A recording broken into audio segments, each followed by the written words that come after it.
আসসালামু আলাইকুম পঞ্চম শ্রেণীর প্রিয় শিক্ষার্থীরা, আমরা এখন পড়ব তোমাদের ইংরেজি বইয়ের unit 5 days in a calendar lesson 3-4 page number 19।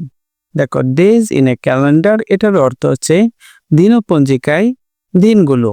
এখানে একটা ক্যালেন্ডার দেওয়া আছে, বলা আছে কি দেখো, লিসেন শুনো, রিড পড়ো, অ্যাট এবং সে মানে হচ্ছে বলো। এখানে একটা তীর চিহ্ন দেওয়া আছে, অর্থাৎ এদিক থেকে আমাদের করে যেতে হবে। জানুয়ারি, ফেব্রুয়ারি, মার্চ, এপ্রিল। এখন এই যে দেখো, আবার এদিকে তীর চিহ্ন দেওয়া আছে, তার হচ্ছে মে, জুন, জুলাই, অগাস্ট। আগস্টে আসার পর আবার এদিক থেকে একটা তীর চিহ্ন দেওয়া আছে।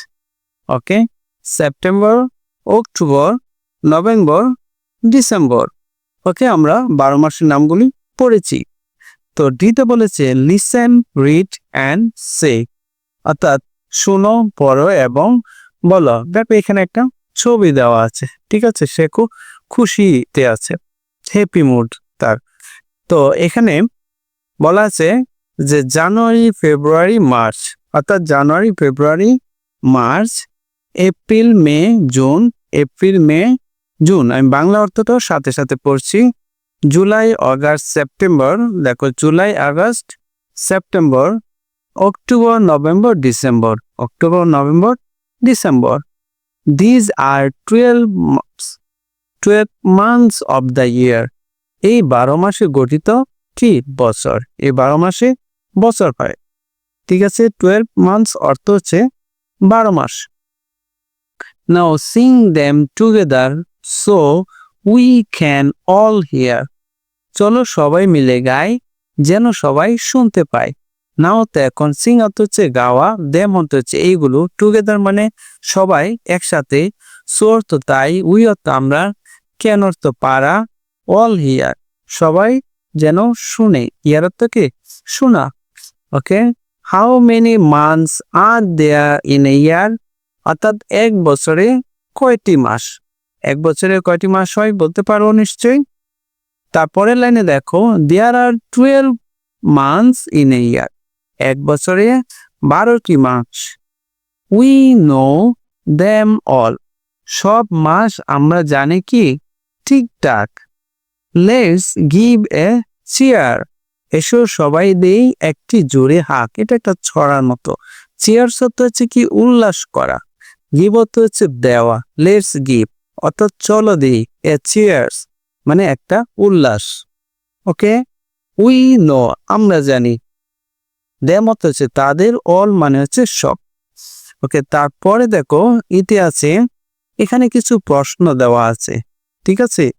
তো এই প্রশ্নগুলো উত্তর দিতে হবে। কি প্রশ্ন? What month is it now, এটা কি মাস? What is the first month of the year. তারপরে আছে অর্থাৎ বছরের প্রথম মাসটির নাম কি? What is the last month of the year, বছরের শেষের মাসটির নাম কি? What month is after May, after May অর্থ হচ্ছে মের পরে, হোয়াট মান্থ মানে হচ্ছে কি মাস, মের পরে কি মাস।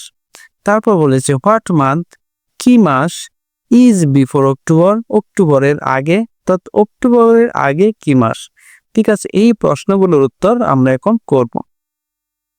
প্রথম প্রশ্নটা ছিল what month is it now, এখন কোন মাস, এটা আমরা লিখবো this is the month of July now, কারণ এখন কি মাস, জুলাই মাস। What is the first month of the year, বছরের প্রথম মাস কোনটি, উত্তর হবে January is the first month of the year. হোয়াটের জায়গায় আমরা শুধু কি বসিয়ে দেব, জানুয়ারি বসিয়ে পরে পুরো লাইনটা লিখে ফেলবো, শুধু প্রশ্নবোধক চিহ্নটা দিব না, তাহলে আমাদের উত্তর হয়ে গেল। তারপরে দেখো 3 নম্বরে একই প্রশ্ন বলেছে what is the last month of the ইয়ার, অর্থাৎ বছরের শেষ মাস কোনটি। প্রথমটা ছিল ফার্স্ট, এখন হচ্ছে লাস্ট মান্থ। তো বছরের শেষ মান্থ হচ্ছে, মাস হচ্ছে ডিসেম্বর। তো হোয়াটের জায়গায় আমরা কি দিব, ডিসেম্বর বসিয়ে পুরা লাইনটা লিখে দিব, আর শেষে প্রশ্ন উত্তরটা তুলে একটা ফুল স্টপ দিলেই আমাদের উত্তর হয়ে গেল। ওকে, তারপরে দেখো 4 নম্বরে আছে, অর্থাৎ নাম্বার 4 বলেছে what is the month after May, May মাসে পরের মাস কোনটি। এটা উত্তর লিখবো June is the month after May, অর্থাৎ হটের জায়গায় আমরা কি বসিয়ে দিব? জুন বসিয়ে দিব।